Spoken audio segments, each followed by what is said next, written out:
everybody, welcome back and welcome if you're new. Today I'm going to be reacting to Mr. Ballen's new video, Instructor Decides Their Fate in Mid-Air. He has a warning, distressing content, so it's probably going to be a crazy one, but let's just get right into it.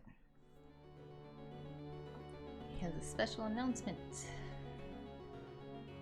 Today's story is a skydiving disaster story. However, it does not go the way you think it will. And at the end of today's video, there is a very special call to action that is connected to the main story that I think many of you will be very excited to participate in. But no pressure. However, before we get into that story, if you're a fan of the strange, dark, and mysterious delivered in story format, then you've come to the right place because that's all we do, and we upload once a week. So, if that's of interest to you, please sneak in to the like button's house and swap out their cat for an identical looking cat. Also, please subscribe to our channel and turn on all notifications so you don't miss any of our weekly uploads. Okay, let's get into today's story.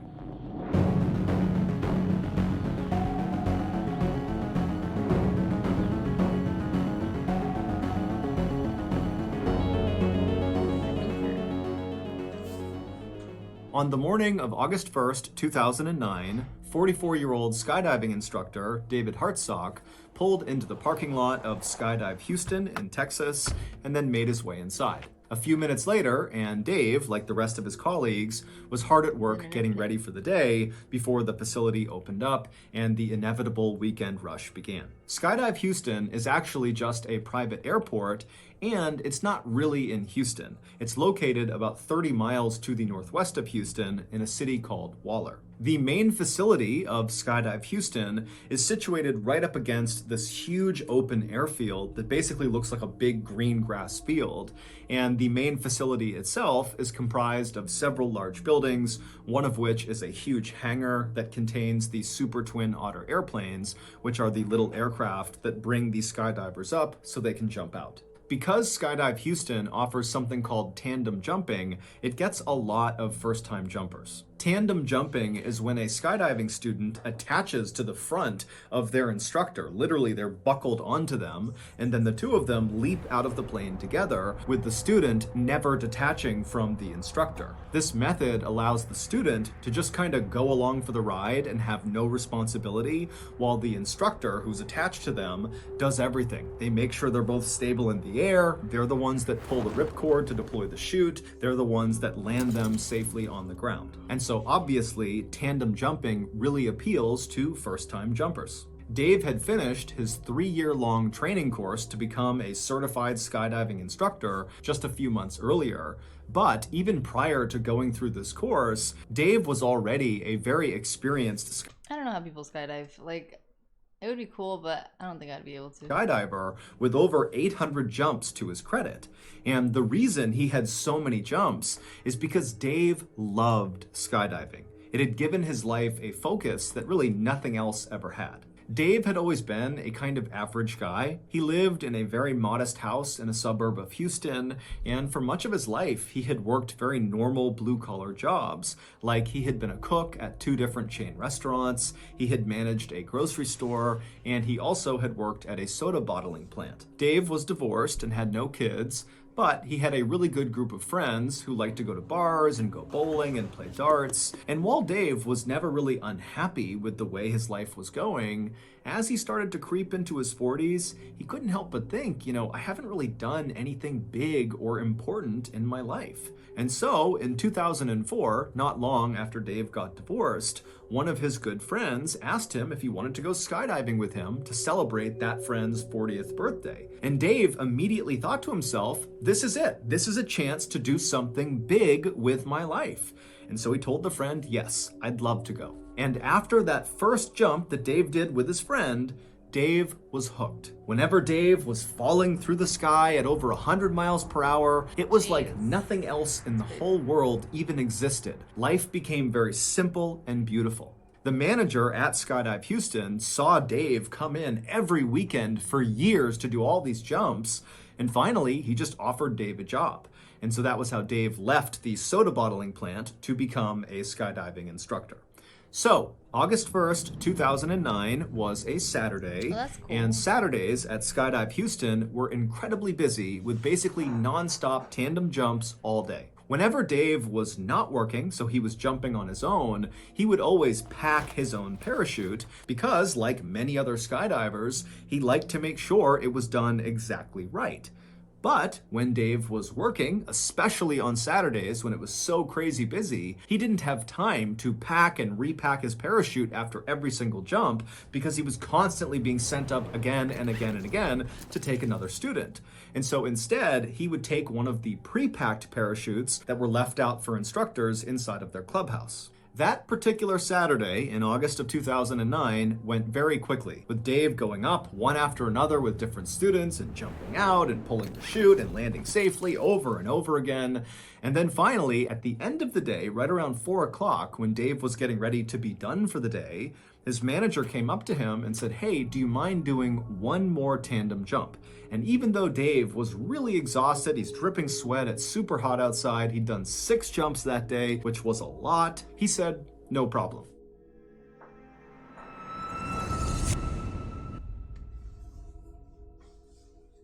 And so the manager introduced Dave to a short blonde woman who was visibly nervous named Shirley Diggert, who was there to celebrate her 54th birthday by skydiving for the first time. Her husband, her son, and her 3 grandkids were Oh my god, poor lady. also there to watch her from the ground and take pictures, and her other son, who was celebrating his 30th birthday, he too was going skydiving. As soon as Dave walked up to Shirley, he grinned and stuck out his hand, and he made the same kind of corny joke he always made with nervous first-time jumpers, and that was, "Don't worry, you're going to be just fine. You're going to be strapped to me, and I'm not about to let anything happen to myself."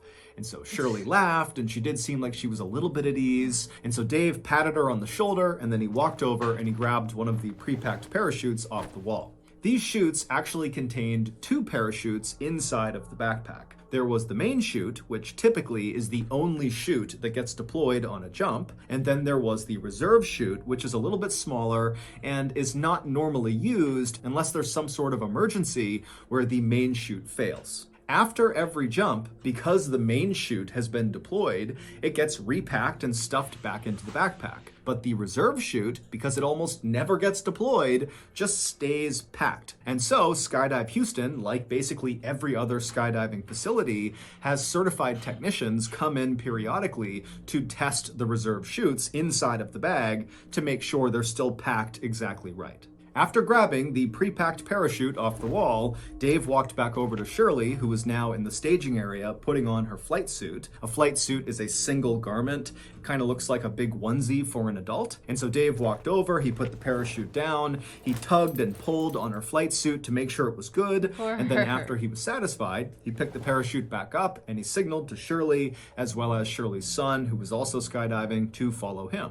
And so the trio, they left the staging area, they went outside right to the airfield where there was a Super Twin Otter idling and other jumpers were climbing on board to go for a jump. And so Dave, Shirley, and Shirley's son got in line, they boarded the plane, and a few minutes later, Wait, is her son doing the tandem jump too, or is he jumping by himself?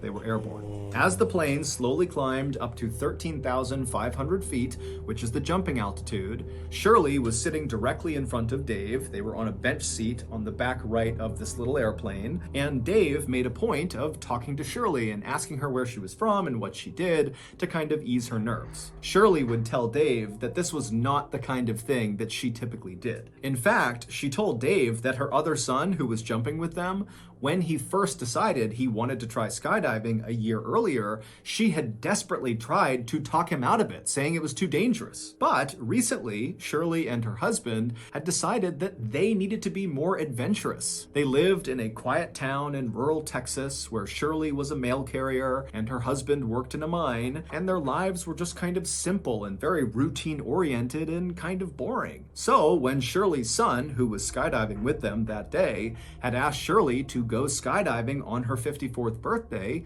She saw it as an opportunity to break the mold and do something adventurous, and so she said yes. And so Dave told Shirley about how he had discovered skydiving much the same way she had, and they really bonded over that. About 20 minutes after takeoff, all the tandem jumpers on the plane were now attached to their instructors, so Shirley was now buckled onto Dave. And then when they reached 13,500 feet, the jumping altitude, one of the instructors slid open the side door. It was time to jump. And the first one who was jumping was Shirley's son. And so from all the way back in the plane, Shirley called out to her son, "Have a good jump, I'll see you on the ground," as her son kind of waddled to the edge of the door with his instructor, and the two of them jumped out and disappeared into the air below. Next up was Shirley. So Dave told Shirley very calmly to stand up, and so they did. They stood up right next to their bench, and then before they waddled towards the exit, Dave, for what felt like the millionth time, checked to make sure he really was securely fastened onto Shirley, and then Dave tapped his ripcord right behind him, kind of like muscle memory, reminding himself where to go. He tapped his knife on his shoulder. He kind of just felt his equipment, and then feeling ready, he said, "Okay, Shirley, let's go." And then the two of them kind of waddled their way towards the front of the plane where that door was slid wide open, and then they turned, so Shirley's feet were right on the edge, basically looking out into the sky right outside. And so it's really loud, it's very windy, and Dave is right in Shirley's ear saying, "Okay, I'm gonna count to 3 and we're gonna jump." And then Dave reached forward, he pulled Shirley's head back so she was looking up because he didn't want her to look down when they leapt out, because for some people that will cause them to panic when they see the ground. And so with Shirley's head back, Dave very calmly said 1, 2, 3, and then very gracefully, the two of them jumped out. From the moment you jump out of a plane at 13,500 feet until you touch the ground, it takes maybe 2 to 3 minutes with about 30 seconds to a minute of actual free fall. But that 2 to 3 minutes is so intense, it feels like it's 20 minutes long. And this was what Dave loved so much about skydiving, that intense presence you feel, that you're really in the moment. There's nothing else you can think about. It's just you careening through the sky towards the earth. It's incredible. Dave had actually had a number of close calls in his life. Like a few years earlier, he had been riding his motorcycle when somebody hit him in their car and he fractured his skull. And then not long after that accident, he was in another accident where he fractured his spine. And after each of those two accidents and a few others, the only thought in Dave's mind was, "Oh my goodness, I hope I can skydive again." And miraculously, he had been. He had made full recoveries and he was back to skydiving each time. And so now, whenever he jumped out of a plane, he just felt so lucky. The plan for that evening's jump was for Dave to rotate them 360 degrees 3 separate times so Shirley could get a full look down across Houston and all over Texas and just kind of see the world around her from so high up in the air. And then, whenever Dave noticed that they were at 5,000 feet using his wrist altimeter, which is basically like a watch that tells you how far you are from the ground, Dave would pull the ripcord, the main chute would deploy, and they would float gently down to the ground. And at first, that is how this jump went. After they exited the plane, they stabilized in the proper horizontal position with Shirley in front, her stomach pointing toward the ground, and Dave obviously right behind her, controlling the skydive. And then after a few seconds, Dave slightly changed his body position and began rotating them 360 degrees so Shirley could look down and see all the highways and cars and barns and houses and the city off in the distance. I mean, it's this spectacular view. And as you're falling through the sky, especially in the first few seconds of a jump, you can't tell that you're going super fast, but you're going over 120 miles an hour, which is called terminal velocity. It's literally the fastest you can fall in the air. And so you're blazing towards the ground, but it almost feels like the air is pushing you back up. And so Shirley's having this incredible first time experience, just really taking it all in. And Dave, even though he had done this hundreds of times, was having a wonderful time as well. But Dave really was just focused on his altimeter because when they hit 5,000 feet, he needed to pull the parachute. And so they're cruising along, Dave's checking his altimeter over and over again, and then finally he sees 5,000 feet. He quickly looks around him to scan for any other jumpers. He's clear, and so he reached back and he pulled his ripcord handle for his main chute. Now, normally when you deploy your main parachute, depending on what kind of parachute you're using, there's actually kind of a slow unfurling. It's not like suddenly the chute is deployed and then you just stop. That would not work. You'd get destroyed every time you skydive. So the way it's packed is it kind of unfurls slowly, and it's like a gradual slowing down. But after Dave has pulled the ripcord handle, there was an immediate yank of the parachute backpack up and away from him, and then from somewhere above him, he heard a loud popping sound. Now, Dave had jumped enough times to know that this was not normal. There was a problem, and he would be right. The main parachute had deployed out of the backpack, but it got tangled on the way out, and so it did not inflate at all, and so as a result, it was not slowing them down at all. But worse than that was this tangled up parachute was still attached to them, and it kind of became like a sail, and it turned Dave and Shirley onto their sides and began whipping them around in something called a death spiral, where literally you're just spinning so unbelievably fast that normally jumpers will actually lose consciousness. They're spinning so fast. But Dave, being a very experienced skydiver, he tried to stay calm. He tried to track his way out of this death spiral, which is when you put your arms and legs straight and try to go in a straight line through the air, but it didn't work. He just kept on spinning faster and faster, and at this point, Shirley, she's practically losing consciousness. She's yelling what's going on, and Dave is just trying to stay calm. He's still trying to get out of it, but he knows there's no way. But Dave remembers he has 2 knives, and so he decides he's gonna cut away this tangled main chute and then deploy his reserve chute, because you don't want to open your reserve directly into a tangled parachute. And so he reaches up, he's spinning, remember, he reaches up and he grabs the first knife. However, the lines of the tangled parachute had actually tangled on his shoulder strap where that first knife was, and so he literally couldn't get to the knife.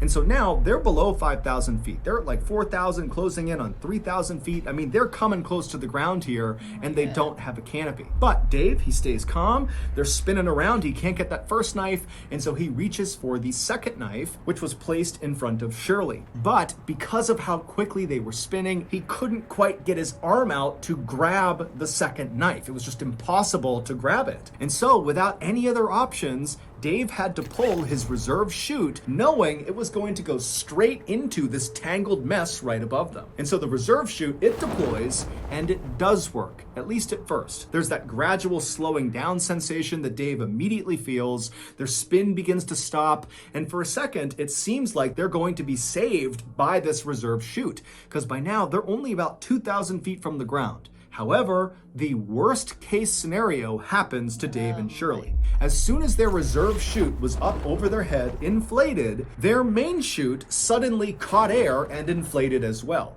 So they had 2 parachutes. Now, you can land with 2 parachutes, absolutely. However, sometimes in a worst case scenario, the 2 parachutes will catch wind going in opposite directions. So basically the parachutes will go out to either side of the jumper or jumpers if it's tandem, and then you basically have wings that aim the jumpers straight at the ground. It's like an accelerant. It causes them to literally speed up straight towards the ground. And once you start moving in this position, which is known as a down plane, it's almost impossible to get out of it, because the faster you go, the more Well, maybe he can cut one, right? inflated these 2 parachutes become. And so Dave knows they are less than 2,000 feet from the ground. They're in a down plane, which is almost always fatal. And so all he can do is try to get out of the down plane. And so Dave, with all his might, he begins yanking on the different lines of both parachutes, and he manages to get them out of the down plane, which is nearly impossible to do. He does it. And then both parachutes collapse. And suddenly, Dave and Shirley have no parachute. They're less than 1,000 feet from the ground, and they are falling once again over 100 miles per hour straight down to the earth. Now, at this moment, Shirley is crying, she's screaming, she Serious? Oh my god. doesn't know what's going on, and Dave has this incredible sense of calm come over him. Years ago, Dave had given up on the idea of ever having a family or of having kids. He was a really good guy who would have been a great father, but it just wasn't in the cards for him. Instead, Dave had found skydiving. Oftentimes, Dave would stay late at Skydive Houston and just sit around the campfire with the other instructors and the other jumpers and drink beers and eat burgers and tell stories. And sometimes Dave would even sleep the night at Skydive Houston because he didn't want to go back home to his empty 3-bedroom house where all he wanted to do when he was there was go skydiving again. But now, literally staring down his own death, knowing that it's going to happen any second, the only thing he could think about was Shirley. He didn't care if he died. He felt like he had found his calling. If he died doing it, so be it. But Shirley, her husband, her son on the ground, her son skydiving, her 3 grandkids, they're gonna see Shirley hit the ground and die. He just couldn't handle it. He thought, I have to do something to protect Shirley. And with only a few hundred feet to the ground, Dave yelled to Shirley, tuck your knees up. And Shirley immediately did it. She threw her knees up, and as she did, Dave pulled back as hard as he possibly could on the risers and the toggles in an attempt to switch places with Shirley. Shirley was in front of him. Her body's gonna hit the ground first. Dave flipped them around so that his back was gonna hit the ground first. He was going to sacrifice himself to maybe save Shirley. When they hit the ground, people a quarter mile away heard their impact. And when they hit the ground, all of Shirley's family saw it. Everybody saw it. They went running over to the crash site. And when they got there, there was this tangle of bodies and this parachute. And as they're staring at it, they watched one of the bodies move. It was Shirley. She was alive. After paramedics arrived, they cut her off of Dave's body and they rushed her to the hospital where she had serious injuries. She had several broken vertebrae and very significant internal injuries, but none of them were life-threatening. She would survive. However, 3 days after arriving in the hospital, Shirley got devastating news. Dave had been rushed to the hospital as well right after Shirley had, but he finally had succumbed to his injuries and passed away. Dave's last-ditch maneuver had worked. He had saved Shirley's life at the cost of his own. However, not long after Shirley and her family found out about Dave's death, they got another call, and this time it was to tell them that the news about Dave's death was premature. He was not dead. However, he was paralyzed from the neck down. A few weeks later, after Shirley got out of the hospital, she immediately went to the intensive care unit where Dave was being treated to see him for the first time since their accident. And when she saw him, he was sitting in a wheelchair covered in tubes and wires, and she just stood there looking at him. And Dave, when he saw Shirley, he just started to cry. At this point, Shirley walked up to him, she gave him a hug, and she said, I love you. Today, Dave and Shirley are still friends. Shirley has recovered completely because of Dave's heroic act. Dave, on the other hand, remains paralyzed and only has a little bit of feeling in his right arm. He now lives in Texas with his mother, who looks after him full time, and they desperately need our support. My family has already made a donation to his GoFundMe page, and I hope some of you will do the same thing. You can find his GoFundMe page in the description below, and after speaking with him, he assured me that all of the donation money is being used to take care of himself. He has a lot of care that he needs, his mom can't do it alone, and so anything we give them is just making his life a little bit easier. My gosh. I always tell my oldest daughter to do things that scare her, because oftentimes those are the things we actually want to do the most. And so today I'm going to live up to what I always tell my kid to do, because today I'm announcing my first ever live storytelling show. Doing a live event has always been so interesting to me, but it's actually just kind of terrified me, and so I gotta do it. It's going to be a digital live experience on February 16th, so roughly 2 weeks from now, and because it's so close to Valentine's Day, we decided to call this show the Ballentine's Day Show. And this 1 hour long show will just be me at my desk with no script, telling you crazy, strange, dark, and mysterious stories in real time. If this first show goes really well and people enjoy it and they want more of it, then I think there's a real chance we transition to a full-scale tour where maybe I could be telling live stories in campgrounds or in locations where some of these stories have taken place. We don't know yet, but it all starts with this first show. So to show your support and to tell us that you want a live tour, go get your tickets now. There's even some really cool special. That's cool. You guys should get the tickets if you want. That'd be really cool. So that was Instructor Decides Their Fate in Midair. I've never cried in a Mr. Ballen story before. And even he was crying.